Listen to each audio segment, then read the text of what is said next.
मला हेच विचारायचं की आपण आता एकात्मतेतून विकासाची चर्चा करतोय, पण मग याच्यामध्ये जो जाती अंताचा एक फॅक्टर जो आहे, ती आज तुम्हाला काय परिस्थिती दिसते देशात?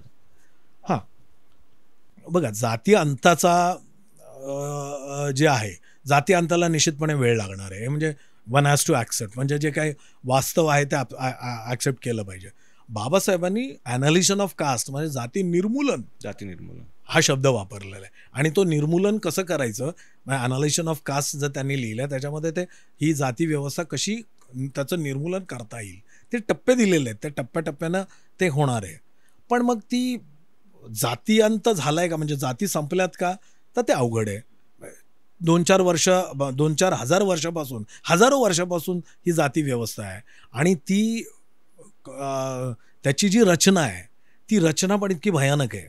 ती रचना कशी आहे की प्रत्येक जातीला खाली कोणीतरी आहे आणि वरती कोणीतरी आहे. त्याची रचनाच अशी केलेली की ते म्हणजे पूर्ण असं सस्टेन राहील, धरता येत नाही, सोडता येत नाही. कारण प्रत्येकाला वाटतं माझ्या खाली कोणीतरी आहे, प्रत्येकाला वाटतं माझ्या वरती कोणीतरी आहे, वरचा तो खालच्याला दाबत असतो. ही जी विषमता आहे आणि या विषमतेमधनं हा देश गरीब राहिला. बघा, पानिपतची लढाई हरलो आपण यामुळे, या जातीयतेमुळे. कारण ज्या वेळेला त्या खिलजीला दिसलं की ही जे लोक जेवायला बसलेत पण ती असे गटागटामध्ये बसलेले आहेत, मग तो विचारतो हे गटागटामुळे का बसलेत, तर गटागटामुळे ह्याच्यासाठी की त्यांच्या जाती वेगळ्या आहेत. मग ही त्याने ओळखलं आणि पानिपत जिंकलं त्याने. दोन रात्रीमध्ये त्याने बदलून टाकलं. तोच प्रकार आर्थिक विकासामध्ये आर्थिक क्षेत्रामध्ये पण आहे ना. आपण गरीब राहिलो त्याचं कारणच मुळात हे आहे. म्हणजे हा देश का गरीब राहिला की फक्त 3-4% लोकांनी शिकायचं आणि मग उरलेलीने काय अडण राहायचं. एक म्हणजे फॅमिलीचा अनालॉजी जर वापरली, 4 भाऊ असतील समजा, एकच भाऊ शिकला आणि उरलेले 3 शिकले नाहीत, ते फॅमिलीचा विकास आपण कसा काही म्हणू शकतो? ते नाही होऊ शकत ना. 3 पोरं म्हणजे या पहिल्या एकावर अवलंबून राहणार आहेत का? तर हे संविधानाच्या माध्यमातून तर विकासाचं पहिलं कारण जे काय ना, हे जातीमधला जो हे प्रकार आहे तो ढासळ आणि त्याचं मुख्य कारण आहे आरक्षण. बघा, आरक्षण म्हणजे मला नेहमी लोक म्हणतात की आता मॉडर्न टाईम्स आहेत मग आरक्षण, अरे पण मॉडर्न टाईम्स असलं तर नाही, पण बाकीच्या देशामध्ये आरक्षण आहे का? तर मला असं म्हणायचं आहे की बाकीच्या देशामध्ये जाती आहेत का एवढ्या? मग त्यांच्याकडे जाती नाहीत तर मग इथं आरक्षण असण्याची शक्यता नाही. तरीही अमेरिकेमध्ये, US मध्ये किंवा इतर काही देशामध्ये अफर्मेटिव्ह ॲक्शन आहेच ना. मग ही जर अफर्मेटिव्ह ॲक्शन आहे ती कशासाठी आहे? तर कुठंतरी ती विषमता ॲड्रेस करण्यासाठीच आहे.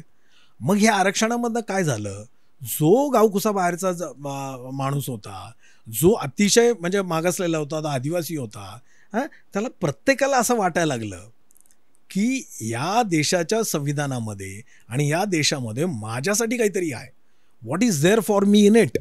हा जो प्रश्न विचारला की माझ्यासाठी याच्यामध्ये काय तर आहे, तुला संधी, तुला शिक्षणामध्ये आरक्षण आहे, तुला नोकऱ्यांमध्ये आरक्षण आहे, भले ते कमी असेल, पण मग प्रत्येक समाजाला असं वाटायला लागलं की मलाही आरक्षण आहे, माझ्यासाठीही देश काहीतरी करतो, मला मागासच ठेवलेलं नाही आहे, तर माझ्या प्रगतीसाठी देश विचार करतो, हा देश माझा आहे, हा भारत माझा आहे.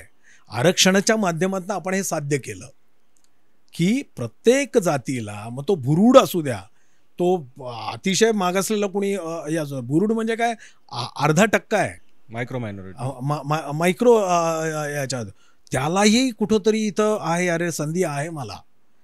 तो म्हणजे मातंग असू द्या, ढोर असू द्या, हे ज्या काही जाती आहेत प्रत्येकाला असं वाटतं की हां, मग त्याच्यासाठी त्याला झगडावं लागतं, त्या इम्प्लिमेंट करायला त्यांना झगडावं लागतं. प्रत्येकजण आता असं मागायला लागलं की मला माझा वाटा पाहिजे. आता प्रत्येकजण वाटा मागायला लागला आणि तो वाटा संविधानामध्ये आहे हे त्याला जाणीव झालेली आहे.